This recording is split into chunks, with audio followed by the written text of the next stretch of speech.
Today's conversation sits at the intersection of race, accountability, media, and public perception. Across the country, we've watched communities react to cases involving young people such as Cyrus, Carmack Belton, Carmelo Anthony, and Donovan Cortez Willis. While the facts and circumstances of each case are different, the public conversations around them often reveal something larger. Who receives grace? Who is presumed dangerous? Who gets the benefit of the doubt? And how much do race and optics shape what people believe before all of the facts are known? Tonight is not just about deciding guilt or innocence. It's about examining the narratives that we create, the biases we carry, and the humanity we sometimes forget. Welcome to Black versus the Board of Education. Baby. We in here, yeah, we in here, 'cause we been. Y'all better get comfortable with saying black. We in here, yeah, we in here, Black versus the Board of Education. 'cause we came here, rid of us now. We in here, yeah, we in here, 'cause we came here, rid of us now. And you know that we don't, 'cause we been here. That's why we are indeed a whole mood. That's it. Happy Monday. 1 second, y'all. Because I don't know what's going on with these tablets. Laptop. Oh, it's the laptop. Okay. Well, that makes it even easier because I control that one. Hey, y'all. Welcome to another episode of Black versus the Board of Education. My name is Miss Laureen, and as you know, as maybe you didn't see all around the room, but we have another full house ready to engage in this conversation. It is June, I believe, 16th. 15th. It's June 15th. That means y'all have exactly 4 days to sign up and join us for Celebration Weekend. Matter of fact, you have 3 days because we don't want graduates signing up the day before because we got some stuff to do. Anyway, I'm going to let y'all know who's in the building so we can get right into this conversation. We are talking about accountability for some, grace for others. I know everybody has seen these topics, or maybe not the very last one, but I can't wait till we get to that one. You've seen the narrative surrounding Cyrus, Carmack Belton. You've seen the call to the daring of Black folks to boycott Asian-owned businesses. You've seen the Carmelo Anthony verdict, and you've seen how people have continued to portray this boy. He was a boy. Yes. When this happened, you continue to see them portray him as aggressive, as everything but a child of God. And so we're going to just jump into that conversation, and we're going to have real discussion about what really happens, the optics that we see, the lack of grace, the lack of compassion, and the lack of humanity. So with that, we're going to go around the room, let you know who's in the building so we can jump right in. Right next to me is Mr. Fox. How you guys doing? BYLP advocate, time done coordinator. Mr. Fox is back, and we absolutely love to see him. And right next to him is This is Amaya. I am a BYLP fellow for this summer. I love it, and they represented hard this weekend, but I'm gonna let y'all know about that later. Right next to her, my name is Anthony Lucero. I'm a special project coordinator with BYLP and BBSN. he said he a special project coordinator. What he meant to say was fellow, but he's speaking that into existence. We're gonna accept all of that, all of it. Right next to you, My name is Melissa. I'm an incoming junior to UC Berkeley, a special projects fellow, and officially on track to graduate from Berkeley early as of like 2 days ago. Hey. Very excited. see, we making moves over here. Y'all keep your comments to yourself, unless they're good. Hey, Miss Tawana, go ahead. Mr. Chastain, congratulations on that. Thank you. Mr. Chastain, BYLP advocate and time done as well. Oh, fantastic. And my good sis right next to you. Patrice Mama P. Hill says Black mother, just somebody that loves Black people. And we're going to make sure you get into that microphone and stay there. And right next to you. Yo, y'all. My name is Coco. I'm a poet, a Project Queen building, here to talk everything Black. Ooh, and that's my favorite subject, everything Black. Like we were talking about, you guys have seen the rhetoric. You've seen kind of the consistent comments, the distortions of things, I just don't understand how you shoot someone in the back, you're innocent. Someone protects themselves, they're guilty. I'm just kind of having a really rough time these last couple of weeks looking at the different opinions grown people have when talking about children, regardless of how old he is present day. He was a baby. These were babies. These were somebody's sons. These were kids that were on the right track. And one split second can change everything. So my very, very first question is, why do some people immediately receive empathy while others immediately receive suspicion? And I'm going to throw this to Amaya because she's looking right in my face. And I love when people give me eye contact. So what you think, Amaya? I love this topic. First thing that rings in my head is unconscious biases. Talk to them. So when someone has a preconceived notion about someone, whether that be, ethnicity, gender, anything of that nature, someone already has sort of like, for lack of a better term, like a fixed mindset about what that person might possibly be. Though every human is very multifaceted, that still happens, and that is very unfortunate. That is why I believe young people, that includes age too. People have, I'm turning 21 this summer, so a lot of people think that I am less competent, especially at the job that I sort of do as a licensed notary public and someone who does fingerprints and everything. People already assume that I'm not going to get the job done. Best believe I do get it done anyway. So and you get it done better. And I, right. Believe me. So that is why I believe others receive sort of suspicion through, youth, age, ethnicity, things of that nature. It's biases of what you think. And what I heard you mention were protected classes, but we'll come to that in a second. Mama P, what you think? I just want to add on to that. Institutionalized racism and the fallacy of white supremacy produces an unconscious bias, especially when it comes to Black children and especially Black males, right? Right. Yeah. Black males are perceived as dangerous, as untrustworthy, and as a threat. And so we have to address that systemically. Right. And until Black boys can get some sort of protection existing in the world, that's going to be a reality that they continue to face. Yeah. And before we have anybody ignorant jump in the comments and say that this is not a real thing, it is absolutely a real thing. We know that by preschool, Black boys are identified as being emotionally disturbed as young as preschool. Yeah. And this is why many of the school districts around this area are tagged with being significantly disproportionate in the way they identify Black boys as emotionally disturbed. Additionally, what we've also seen is by the third grade reading levels, they are building prisons for these babies instead of investing in literacy training or bringing in community partners who can assist with that. So I just wanted to throw that out there. How much does race influence the public's first reaction to a case? Melissa? Race is always the number one thing that people look at. Like, even when you go to describe a person, a lot of the times we start with race. Whether that's a good or a bad thing, a lot of the time that's just what people see first. And like what Maya was saying, if these people have these unconscious, sometimes they have very conscious biases, and they know very well that they do not like Black people. They don't like anybody who does not look like them. That absolutely does influence people's reaction to a case, and their very first reaction, their very first impression of if a person is innocent or if they're guilty. They connect it to their race. Now, Mr. Fox, anytime I'm looking at a case and I'm waiting, I don't know, I might be the only one. I'm waiting to see who is involved and what race they are. Oh, me too. You know what I mean? Because I'm like, fine. I know how people are going to react based on the race of the person. So, Mr. Fox, talk to me. How much do you believe race influences the public's first reaction to a case? Depends on the public that you're promoting it to. But race plays a big part. But I'm starting to notice they attach certain races to certain crimes. If they're talking about, it depends on what if somebody overdoses, then they utilize what particular group uses this drug the most. And they do this so forth and so on with crime.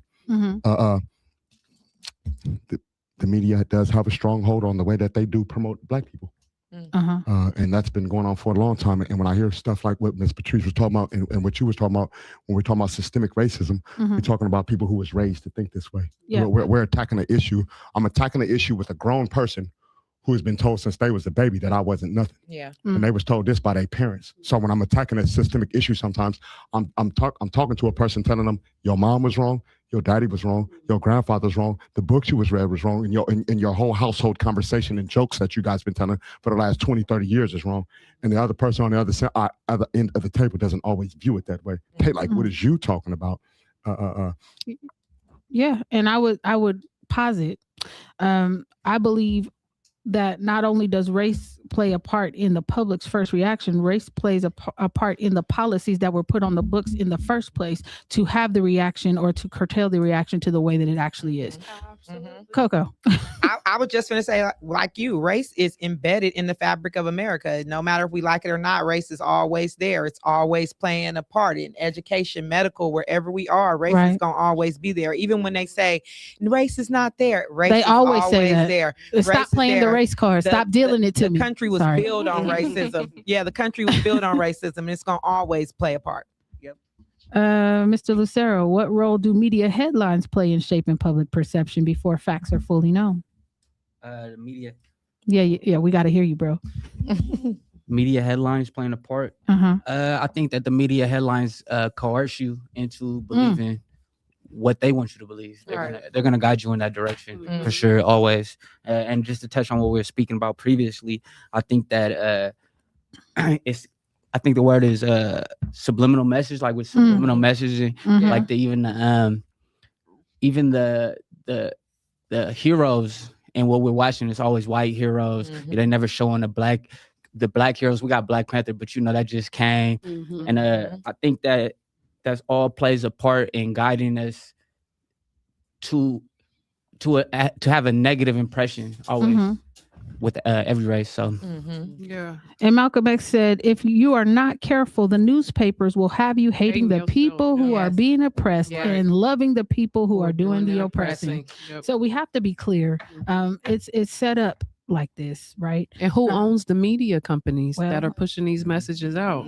Well, the same people, the same exact people that say what now? What'd you say? You're not on the microphone, so nobody can hear are you. approving the message that is going out. And is it intentional? Absolutely. Why do you believe it's intentional, sir? Well, Talk to us. everything you hear, what you say with the radio, with the music that's on the radio.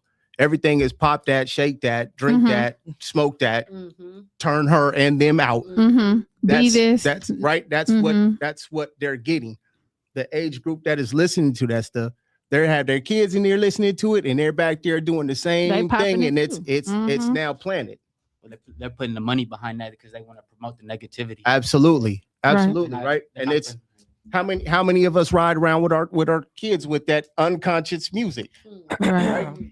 There it is, right? So we are contributors to our own. We're contributing to our own, but media is a big part. And I was going to say this because I know how to edit. Anything can be done with media. Absolutely. Anything can be done with media. So especially with AI too. I'm just saying. Because I was in two places at one time today. So let me stop. Right, but the editing that seems to be going on is editing towards something that puts us down. When I hear things like what Patrice was saying, they fear blacks, and then it's already been reported many times that you fear a black man. But now, why? This has been going on since the dawn of time. I don't know, but it's been going on since the dawn of time. I have a better question: when did they stop fearing us? If they not gonna stop fearing us, so they're gonna continue to put forth such energy to continue to kill us. It's a lot of money that is being invested off into feminizing the strength of what a black man is supposed to be. Right. And there was a whole lot of that has been going on to criminalize black men for what they do, all the way black from the time from us trying to run off of plantations. You run off that plantation, you're a criminal. They've been whipping the feet of a black man who tried to educate himself to come back for his people for a long time. This process has never stopped. Right. That you continue to be a fear of me, even as the young fellows and as we promote Celebration Weekend in parking lots. Two families, we walk up two families. One family is of certain colors, they be so welcome to see us and so happy. Other families, when we go to pass out them flyers, even though we're telling them, hey, free food, we want to mess with you, we want you to come to our event, we black you, please, your problem, hi, I'm doing. They aggressively be turning from us, getting away from us, act like they in fear of us, no matter how docile we go. But but like I was saying, when you were talking about the editing of the media, it seems like the editing of the media, they put money behind that. Of course. Into making you, into showing you that there is no strength behind the black man. So believe in me. And that propaganda that you just brought up and what you're saying, Fox, I mean, the first movie ever made in the United States was called The Birth of a Nation. And in that movie, there was a white man who was in blackface who was going to, sexually assault this white woman, right? So the images of black men have been, it's been a very intentional message that this man is dangerous. Right. That is what it is. Aggressive. And I hear what you're saying, and I want to call our attention to the comment from journalist Robert Jesse Hansen. He writes for The Observer, and he's talking about how white suspects are given neutral, nuanced stances or narratives, while black youth are portrayed as troubled, or violent or whatever. Am I reading word for word? Yeah, you can absolutely. As a journalist, Robert Jesse Hansen says, as a journalist who writes for black newspaper, I see daily how mainstream newsrooms pre-litigate cases based on race. Headlines are accidental. They are choices. Headlines aren't accidental. They're choices. White suspects are granted a neutral or nuanced narrative. Troubled youth, while black suspects are victims, are instantly criminalized through active verbs and mugshots. Mainstream media often writes headlines to protect white comfort, whereas black press has to actively fight to restore the basic humanity that those he.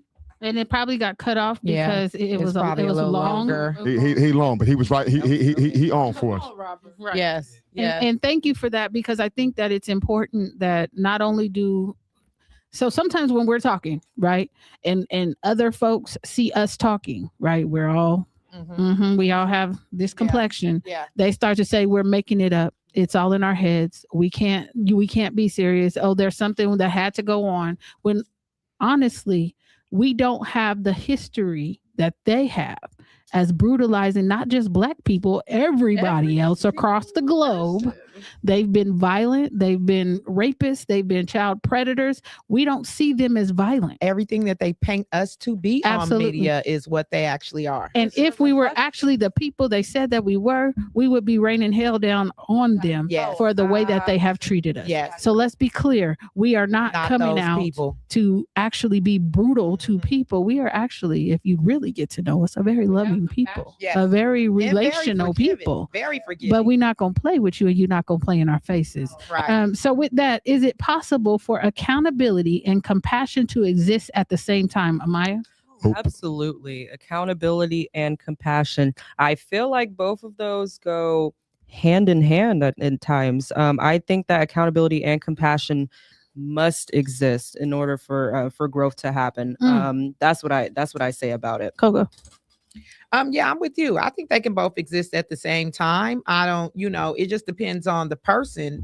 People don't like to be accountable for their stuff. Accountability is hard for a lot of people. And there's some people who want accountability for everybody but them. Yeah. But I think I've seen the Metcalf daddy. Yep. Go ahead. Oh no, I was saying, I think they can. They can. You can be accountable on something and still be compassionate. Black folks have too much compassion. That's why we're in the situation we're in right now. Talk to him. Say it again. I just think that at what point do you just stop? Like, what point do we stop? That's one of the beautiful things about Black folks is that we accept everybody. We have like this compassion where you could be polka dot and you can come to the family function, you can come to the cookout, but we got to stop giving those cookout passes, y'all. Everybody can't come to the cookout. No. And where is the accountability for us? Where is our reparations? Where is our tools to compete with the wealth gap? What? We don't. What? I'm over the compassion piece. Until there's accountability for the 246 years that we were enslaved and denied literacy and rights and access to wealth in this country, there is no accountability. And I'm not having compassion for white supremacy. No. At the end of the day, until Black children can walk around and not just exist, then there is no compassion. And let me stop y'all. No, let me carry up with you. I'm gonna pick you up since I got your back, because I'm gonna tell you where it's at. You remember John Africa?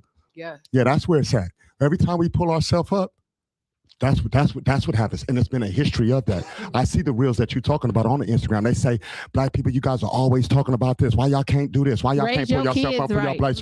Why y'all can't raise your kids right?" There has been no race in America who has had to go against everything out here. We've had bombs dropped on us, whole slavery dropped. You say that there's no such thing as racism, but you specifically went to a certain country and picked out a certain class of people with a certain color and brought them over here and said every other color exists except this color, and then said we're going to do that. And then when slavery was taken away, when you're talking about Juneteenth and you ask about the real definitions of that, no, we didn't become free that day. There was people that was free that they wasn't even allowed They to didn't come. even tell them they were They free. didn't even tell them. They hoodwinked them, and then they told them you free, but you have to work on this farm that we beat you on. Right. The same people that beat you and beat you, bombed you, slaved you, raped your people, and all that have the nerve to get on reels and say what you need to do to them. But now at the same time, there is no immigrant nation that has came over here and they got beat and told to pull up off their stuff. They was taught the language when you came over here. You was pushed to the front of the line, and let us not misinterpret what civil rights did for every race out here, and whose people was out here doing that, and who had to suffer for years and years and years and years before we was able to get up and even speak about what a civil rights definition was, and still ain't got them. But you yet to get on the reel and talk about what my people need to do to pull up by their bootstraps. Come on. That's where our economic run. We ain't stupid. You just keep slide mud hills down on us. And if y'all look at the comments on any of these cases on any social media platform, they're the most anti-Black, racist, just egregious in the racism that is continuously spilled throughout all these cases. There's no compassion for any of these children. So y'all talk about white supremacy and institutionalized racism doesn't exist. Go look at your illiterate people in the comments that can barely spell, but they be on there laughing. But can make racist jokes and say everything. What the dude's daddy just called Carmelo Watermelon felon? You know what I don't be understanding either? For this is the same nation that we be asking for forgiveness for. Favorite. This the same. We asking these people for forgiveness for stuff that we didn't do wrong. This is how these people really think of our baby. Those comments are real. Yeah, that's how. And this is not a kid picking on a kid. These are 30, 40, 50 years old who really think this way and promote these ideologies inside of their home and send their kids to you. This is how they think. This is how you feel about us. So when we see it, I'm not just looking at, oh, here's another dumb comment. No, it's this is how you feel, and you put money behind these thoughts. You put money behind, you build buildings behind these thoughts, and when you build this building, you let the man at the front door know. You see them? That person right there, them and everything that looks like them are not welcome in here. And when we come in these buildings, you do everything you can with the looks and we talking, and the fact that we even speaking about a boy who has some water is out of this world. Is out of this world. This shouldn't even be nothing that we even speaking on. A boy with some water. I used to drink water out of every water hose on my street when I grew up. Every water hose on my street. Only water hose I didn't drink off if I seen the dog lick it. Other than that, you talking about a boy who comes in your store who gave you his back. How much more must we comply? Exactly. Yeah. Just so that my babies could be free. I don't even want it. Martin Luther King didn't even want it. What much more do we got to do just so if my babies can't get it? Geez, can my babies get it now? Yeah. I mean, geez. All of that. All of that. I don't. Melissa, drop the mic. I don't even have anything else to say. That was I don't know what's wrong with people. I really don't. And they'll hide behind the keyboard, but they won't say it to your face. Yeah, that's true. Well, you know what? Keep talking because I'm about to pull up my Facebook because I told y'all I was going to go to my Facebook. Pull up the Facebook. Compassion and accountability can live in the same place at the same time. Yes, who is a person who knows how to walk it and do it though? Black people. Exactly. So why are Black people in my comments telling us that we need to admit that he did something wrong? Let me tell you something about these tokens because they still believe pillars of white supremacy. In their proximity to whiteness, they feel if they defend a Black person, that's going to harm their proximity to whiteness. And the coldest part is it doesn't matter how much education you have, how much money you have. They don't like you. What's dude's name from the New York Knicks, the MVP? I just seen him on camera getting harassed by a cop at the little celebration thing. It does not matter if you are Black and you exist in a Black body. You are not free from any type of institutional racism.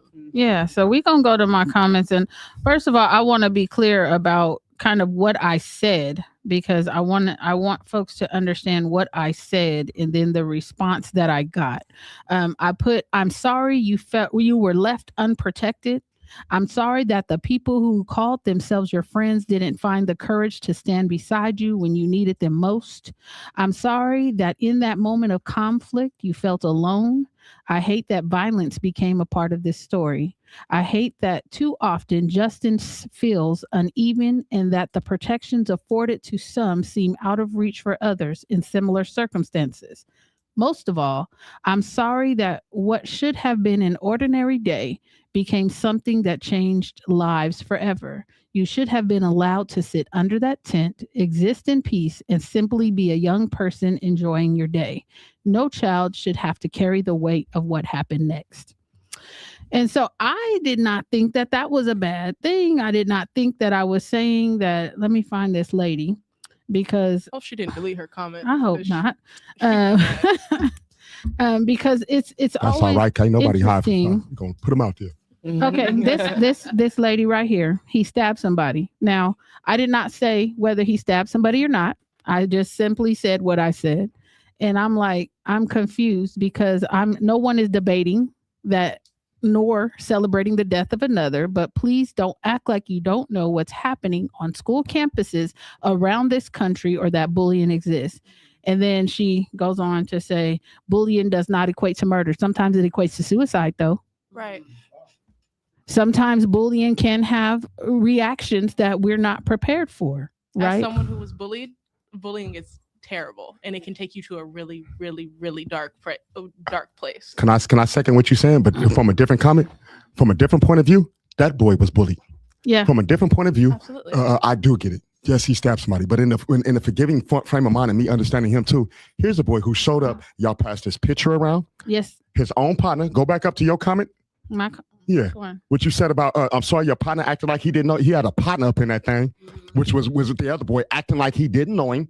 Telling him, I don't know who he is, but you knew him the whole time, been friends and all that right? other stuff. You had a whole school of people sitting there messing around, and one boy particularly kept coming up saying, hey, what are you doing? Hey, following you all the way around. No. It was more than one. See, this is the narrative that keeps going around. The videos that from the school never made it into the trial. The judge brought those. The black folks that were on the jury, he kicked them off. You know what I mean? The fact that this was not a knife, a pocket knife, or whatever they're saying, it was a utility tool. It was to clean his cleat. A cleat cleaner. Multiple students had them. Right. And so we have to be very, very clear what was done to this young person and how it was portrayed. My problem is when black folks continue to say, oh, well, this wasn't about race. Everything in America is about race. Get your head out of your behind. Get it out. If it ain't about race, it's about money. Yeah, and it wasn't about that he stabbed or murdered the boy. It was about the sentence that he got. Correct. There's other children that has stabbed people or so forth, but did not get this sentence because he is a black boy. He got this sentence, and that's the problem. We're not arguing if he should be held accountable for what he did, somebody, but not like that. Yeah, we're arguing the sentence that they're giving them. And it's the right. Yeah. And we can do both, right? We can have compassion and accountability, right? It's a lot of people. Oh, he stabbed somebody. Yes. Yeah. Okay. We're not arguing that. We're arguing if a white boy would have stabbed somebody, he wouldn't have. They would never have a jury of all black people. That's what I'm saying. That's what I'm saying. They would never allow it. That's what we're talking about. The sentence that's happening. Right. It's not because he stabbed somebody. We're talking about the institutional framework of the justice system that was designed not to protect black people in the first place and implement systems like the prison industrial complex to turn it's like people don't black read. Bodies into labor. Like y'all But not comprehending? Like, No. what's They happening? That's why they say he stabbed somebody. No, it's a larger issue on top of that. Yeah, and that's the issue. They can't comprehend. These people can't. They can comprehend. No, they don't. I continue to believe the system is working that this way it's supposed to be working. Yeah. They comprehend what they can, and they like, what? Did you just not feel? You crazy? We just got a young bull up in here to wipe them tables. I don't know what you talking about. He gonna be wiping tables for. That's how they feel. Right. This is not new. I went to prison at 14. This is not new. This is, and I got a plethora full of people on my phone that call every day that's coming home that went to prison at the same age. When the dude to the left of me was 16 and the dude to the right of me was 14 too. All up and down them tiers. They got Folsom looks like that right now. Folsom look like Baby Old Pork right now. Mule Creek look like Baby Meadowview right now. Solano look like G Parkway right now. Right now, as I'm talking to you, that's where you can find the members of your community that are missing. And I'm not saying people that have not done something wrong. What we're saying is what you just said. Speak that truth. Unjustified sentencing. You're giving people, you give black people shout out to Mar Butler 50 in the years comments. for stealing a candy bar. We need to read Mar Butler's comments. And then just to piggyback on what you said though, Fox, the mandatory minimums that were designed, right? And then can we also highlight the fact that there are more black men incarcerated right now in the U.S. justice system than there were enslaved in the height of slavery. That is systemic. Right. Absolutely. And we can't just ignore the things that make us uncomfortable and don't go with our narratives. We just have to talk about everything. So Mar Butler, shout out to you. There's clearly a biased view of justice when it comes to the demographics of any defendant in the United States. The double standard for Black Americans has been proven too many times. Who took that off? Proven too many times. What happened? Versus our counterparts. The same crime can get a non-Black defendant, white, 10 years probation can also be used to convict a young man to be sentenced to 35 years. Blindfold. What is that? The blindfold over the Statue of Liberty is a flat out lie. Yeah, it is. Absolutely. Yeah, absolutely. And I think that better do some research on what that Statue of Liberty really is. And who it was on her feet. Straight up, when they sent that thing back, because that nose was too. You better stop, man. This real history over here about these people, man. They it really go big. Over here. And it's one question that I have that I've always wondered the whole time I was in the system. I made it to prison without even going to trial. I was made to sign a deal for a life sentence, but when a family member put the paper in front of me to have me sign it, a family member put that paper in front of me and had me sign it. at what age? 14, turning 15. My question is, they say everybody that goes to trial is supposed to have a jury of their peers. How is this a jury of his peers? How is this a jury of any of our peers if your peer is supposed to be somebody who know you? Somebody that from your community or anything. These people that be sending us to prison shit don't share our demographic, don't share nothing in common with us, don't share our culture, don't share my point of view, don't like my mama, never met my uncle, don't know what grade I'm in, and never, nor as a jury of my peer, have they even asked anything positive about me. I myself made it to prison, like I said, without a jury of my peers. Yeah. And but it's legal over in America. And when your peers try to come be your jury, they kick us out, right? They kick you right on up out. I have never been allowed to be on a jury. I've been called to jury do it a couple of times, and they be like, "Yep, no, she's out." They like, "Where do you work?" Black Youth Leadership Project. Nope. Get her out of here. Get her out of here. But it's like you can't be objective because you're Black. Yeah. Like, but they can be objective because they're not Black. Yeah. Like, this is crazy to me. Racist. And I still don't understand how we have 14-year-olds signing their life away when they can't even enter into a legally binding contract. Yeah.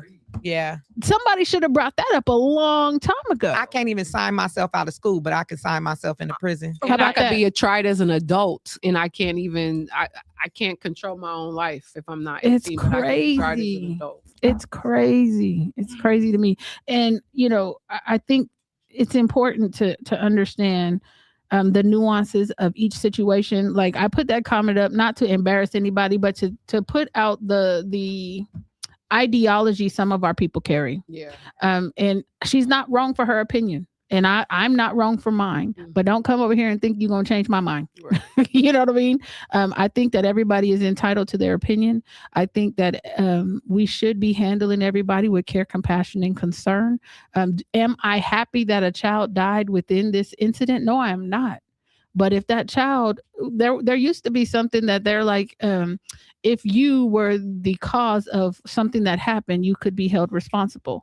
So he holds some culpability because of what was transpiring. Although they will not give us the accurate story. If you've noticed, there have been people who have viewed the actual video that the district let them come in, and they said, in order to get to these things, you have to ask for, submit the Freedom of Information Act immediately so that you can see it before they start like restricting you from seeing it. So there are 3 witnesses that came forth that said they saw the video and that this boy was being terrorized by multiple boys, that multiple boys jumped on him, chased him. He tried to get away from them. They grabbed him back. And even on the the news clips that the brother did right at 24 hours after he died, he said that his brother grabbed the backpack. Is this the same backpack in trial that they said that Carmelo went into and grabbed this knife and pulled it on this person? Like, we have to understand that this was a coup. Yeah. Something ain't right in the milk. And we have to be able to call that out without idiots in the comments trying to make excuses for why this boy was given an unjust sentence because of the way he reacted. He was still a child. He does not have the mental faculties that you're supposed to have an adult. For his life. And he has the right to be scared for his life, like other people do. I've seen too many police officers talking about they scared for their life and they killing people. This one person is scared for his life and he reacts in a specific way. And towering over him. It's crazy. 200 pounds over him. He was scared for his life. I think the comment goes more to show, because we, as advocates, you, all of us, as advocates, it goes to show what you said in your thing. It was just a. I mean, rest in peace, brother. I mean, you know what I'm saying? We say best in peace. I'm not one for words like that. I give flowers to those while they're alive. But your comment was more of, I can understand what you were saying. You were saying, hey, this happened and we sorry. You wasn't somebody that can be there for that, brother. We were sorry. And the comment back was, he stabbed somebody. In those cases, these are the same things as us as advocates, people be feeling about us. He did this. We get the part of what they done. Where's the forgiveness and what do we do with the child now that they done it? I show up, he got in a fight. I get it. But what was the suspended for totality 200 of days? whole No, he got in a fight. How do we help him? How do we still build him? He's still alive. What is for the community? What was going through this young man's head? If there is a such thing as trauma, and he was childhood things that's going through, what's going through this brother's mind? How do we? You were scared. What criminal life do you lead? Because maybe we can fix some of that too as we going on. But those would be the comments that we be fighting for when we show up to advocate for our kids. They'd be like, he had a gun, he had a knife, he had drugs, he had this, so throw him away. Once this comment is made, it's supposed to be it's over. What did he do? Oh, he got in a fight. Oh, it's over. Ain't nothing to talk about with you. You're bad. You're going to hell. It's over. They make the comment like there's no redemption after that. Right. And why is it looked at as rehabilitation or reconfirming or morals or integrity is only for the white man? There's no such thing as a hurt black man. There's no such thing as a black boy that cried and was hurt and scared that day.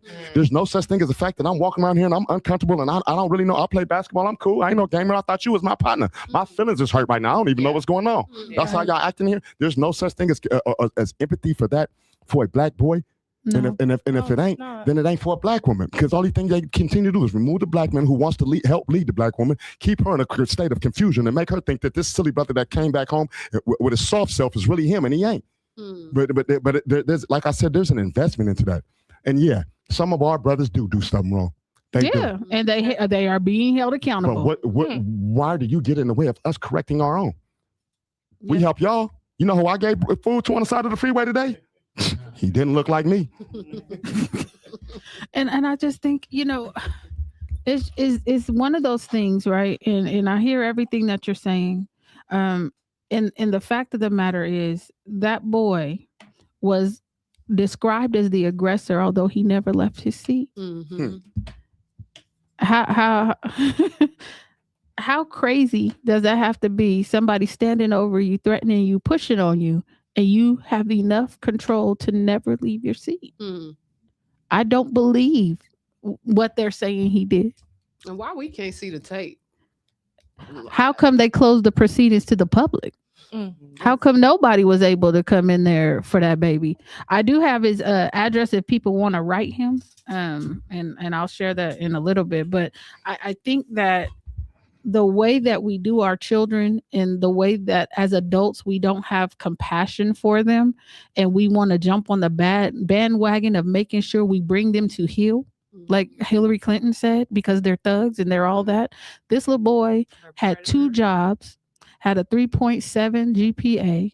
He had a 2-parent household. All intents and purposes, he volunteered at the Special Olympics. He was given some sort of recognition for saving somebody who was about to drown. Like he had all these things going for him. And I was actually listening to a podcast before I jumped on here, and the commentator, she said something about these people had to be jealous. These kids had to be jealous of him. Yeah. And if you look back in history to when they were bombing all these black areas, all these places where we were doing for Only our place own, they ever bombed in America was black had areas. our own stores, shops, and everything. Yeah. They got rid of them because they didn't want us to do better than they were doing. Yeah. And it's egregious, the type, and then you have these people who come over to this country and say black people are lazy. Black people are this. You guys need to raise your kids better. Not only did we raise your kids, we probably raised your kids too. We raised ours and we raised yours. And that's why how about all that? these systems are in place, because they don't Somebody want would have us beat to y'all. do better Somebody than them. That's why No all way. these systems Exactly. exist. Man, they brought Exactly. over That's why all immigrations from a they whole nother exist. country and gave them stores and everything Oh, because over they're here. the That's global. right. They think they're going to Before replace they'll let us. you cut, before they'll let They you think build they're up another gonna Black Wall replace Street. us. The great replacement Replacement, theory. yeah. Let's Say be it again, clear. Quinn. What was it called? The great replacement theory. But all that's Hey, global Veronica. anti-blackness, right? Yeah. There would be no mass immigration if it wasn't for black folks in the civil rights movement, opening up a pathway for folks to even get here. And fighting for everybody. So blood bodies were shed for you to be here owning a grocery store or liquor store in the hood. So it's Don't time for you to forget- say thank you yeah. and get off your high horse. What? They're not gonna and say that. don't forget that if we Ain't no do not PhD for the support your truth. businesses, they will die. We are your business base. So all that, don't come to our stores or We don't. dare you. Okay. Okay, we'll see how long you survive if we don't patronize your business. Like, Okay. stop. It's crazy. It's crazy. And why they deactivating all their social? They stand 10 toes down. Yes, please. Wasn't they Momo for real? Where you at, girl? Stand 10 toes down. Don't be up here harassing my folks, and then people get after you and you want to deactivate. But this what I outta will say here. about all this in the form of just talking to our people.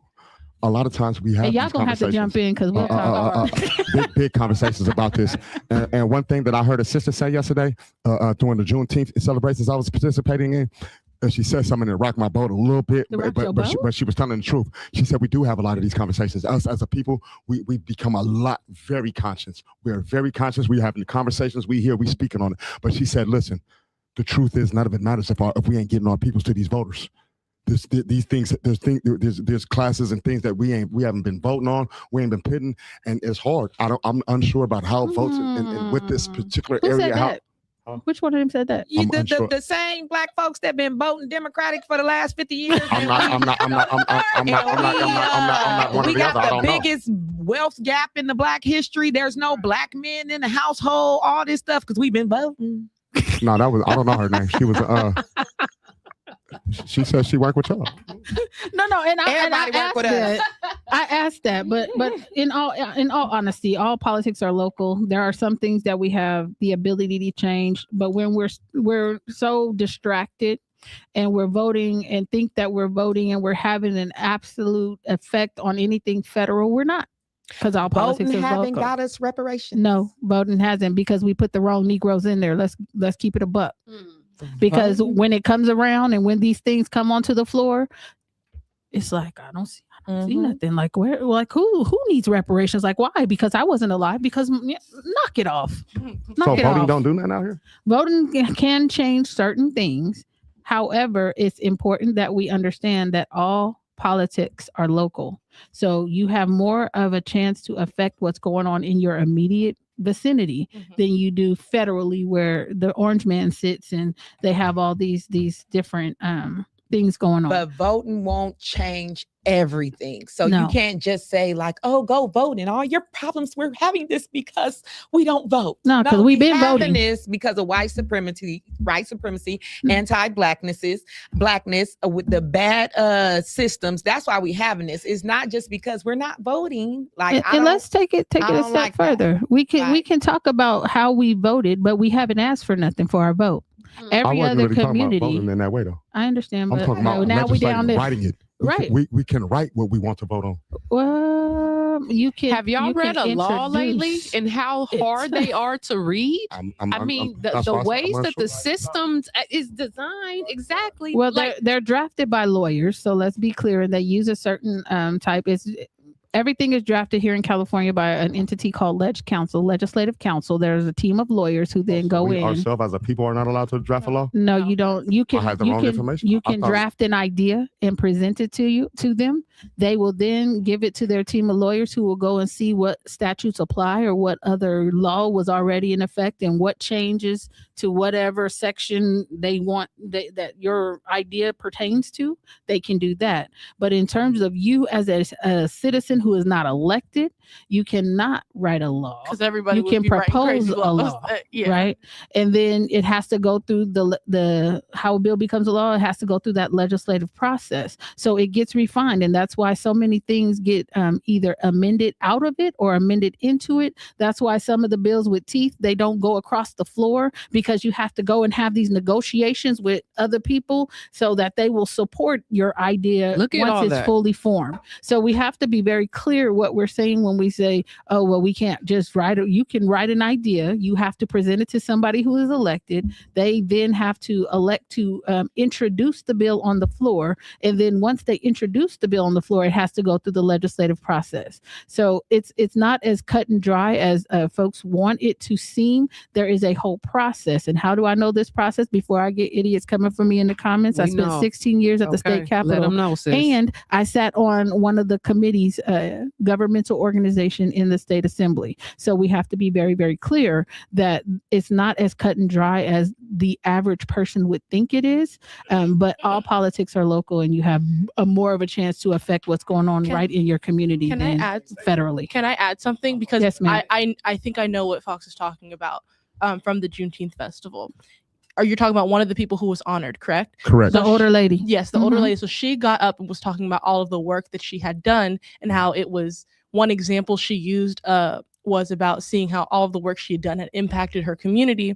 And she was saying that she was disappointed to see young people who were Apathetic. apathetic towards and voting. not helping her carry on the work, partly because they were lazy. And one example that she used was seeing young people say, well, my vote doesn't matter, so I'm Mhm. not going to do anything at all. So her example was using like voting as an example, and young Black people who are complaining about things and want to make a change. And she was using an Telling example them to of go vote. one example is that you can vote, and it can be in local politics. You Got can- it. Like an example of Huh. trying to make change. Yes. So you can go and vote, and that, like Miss Lorraine was saying, can help locally. Local. And yeah, But it has nothing to do with the legislative process Absolutely. or introducing a there's bill. other things that you can do, and that is one easily accessible thing that you can do to go and help, instead of sitting and complaining and saying you want the world to change and That's all not I'm doing saying. Instead of anything. hitting Yeah. dormant about it. Yeah, Oh, we sorry. weren't getting on you. No, I just not at wanted all. to- No, we no, weren't no. getting on you. I just wanted to provide more context for those who weren't there. That was one example that she used, among other examples. And y'all go read a law. Go read a recent bill or law. It is the hardest thing that you will read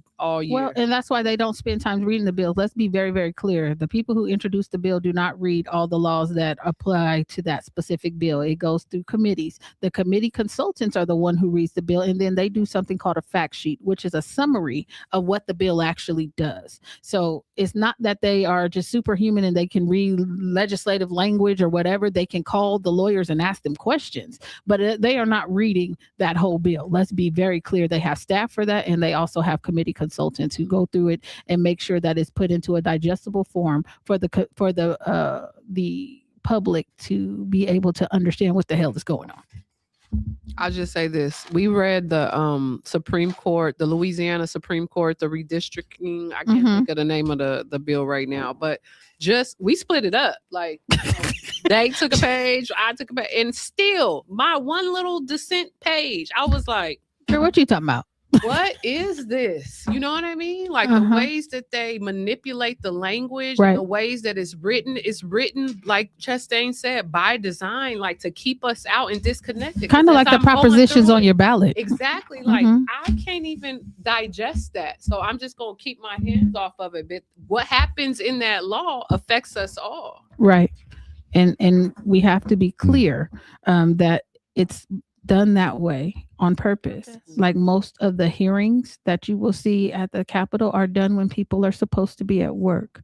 Most of the things that happen at the school board, they're right when people get off work. Or if you have the special meetings that they host at the school board, that is when people are at work. Right. So it's not that people want you to be involved in the discussion, although you have a right to be there. And we have to do a better job of showing They up. inconvenience it. We do. We have to Yeah. do a better job of showing up. And that's why sometimes employers, well, at least at the Capitol, they gave us time off to go and vote.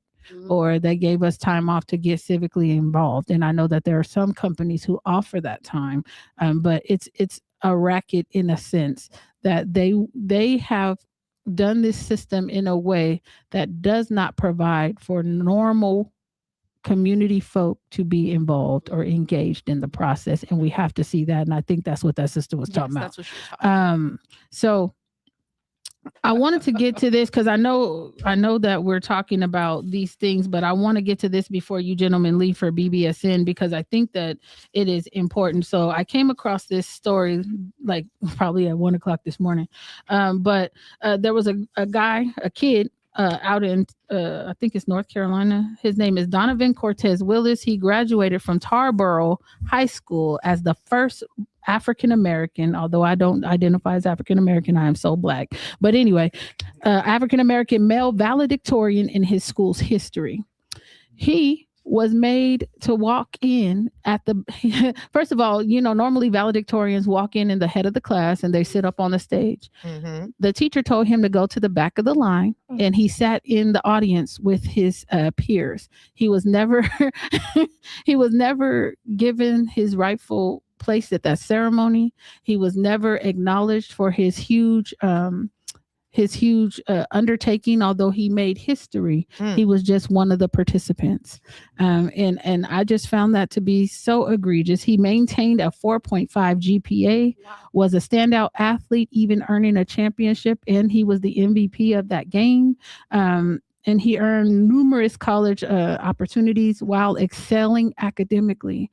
And none of that was, matter of fact, they released a post and it didn't even have him on it. It has another Black kid. And the mom was like, so who is this kid with my son's name? Y'all need to fix this. So it's just like, all Black people look alike. Right. I was going to say, they think we all look alike. It's Ain't funny no how way. they know who our peers are when they want us to go away. You don't know who our peers are when it's time for the justices, but when it's time, hey, go sit over there. Where? By your peers. All the Black people over there. Your peers are over there all of a sudden. and I just, I just find it so convenient that they changed the way the ceremony was this year. And made sure that his salutatorian got all the accolades, sat up on the stage, little white boy, got all the accolades, sat up on the stage and, did all the things that he was supposed to get as the valedictorian. And So he did everything Black excellent and still was treated like a nigga. Shut up and dribble. Ain't that what they Shut up and dribble. And his mom is still fighting for his ability to have the accolades, but the damage is done, right? When our children are told, just do this and you'll be recognized for your greatness, do this and we'll be able to do A, B, C, and D, and they do it. And it still don't happen. And it's like crickets. He had to walk from the back of the room to come and get his speech. Like, what the heck? What? And what does that do for him? Exactly. You know what I'm saying? Exactly. Why would you want to continue to strive and do all this and it's still not being recognized? And I want to show y'all this beautiful boy. So let me find it. See his Y'all keep face. Talking. But while you bring it up, Mhm. that's not nothing new neither. One of the things I've noticed about Klan members and what they've done in history is, if you look at what they do to kill off stuff, it's just that. Don't let it exist, and you kill it. And what they do in prison is they take books. What they've done with taking out cultures, and you look at. I remember what history class used to be going when I did participate in school as a kid. It had nothing about me up in there. No. They purposely wanted to make sure, as a child, you respect this man. You don't respect that man. Them people, they was on some boats. You talking about them my people. Yeah, they was on some boats. But respect this man. This is George Washington. And so on and so forth. They've gotten rid of statues of us. They blew off noses off of statues. They've taken gold out of Africa and made it so precious for them. But in order to kill off people's cultures, you kill off what they have. You kill off their grandmothers. You kill off the men. You kill off the artwork. You kill off the readings. You kill off their statues. It is a beautiful, amazing thing that Black people over here in America still held on to certain cultures today, and that shows you how long we've been passing it down from generation to generation and generation and generation, just to be able to stand in front of you and still be able to say, "You my sister." But guess who will blap me on my back just for standing in front of you and saying, "You my sister," and I remember you. Somehow through this bloodline somewhere, I know that y'all my people.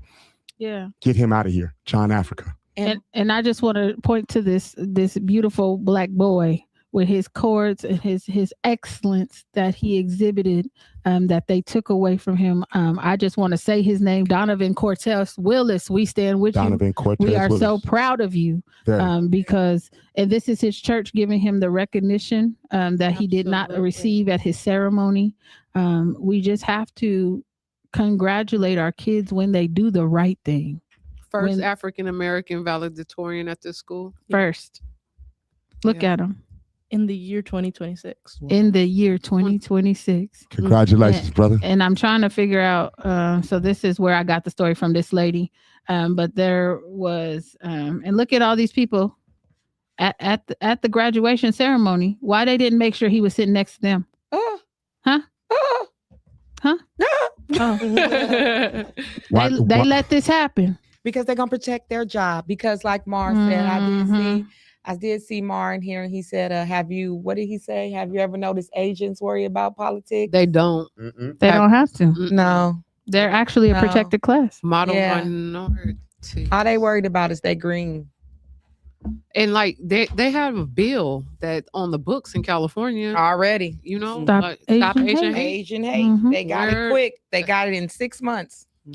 Well, you know why that here. happened? Let's be clear. Why that happened? Because the person over the budget was one of their people from their community. Yeah. Okay. The people pushing this stuff looked like them. The people backing this stuff looked like them. And what they were able to do was convince everybody else that this needed to happen.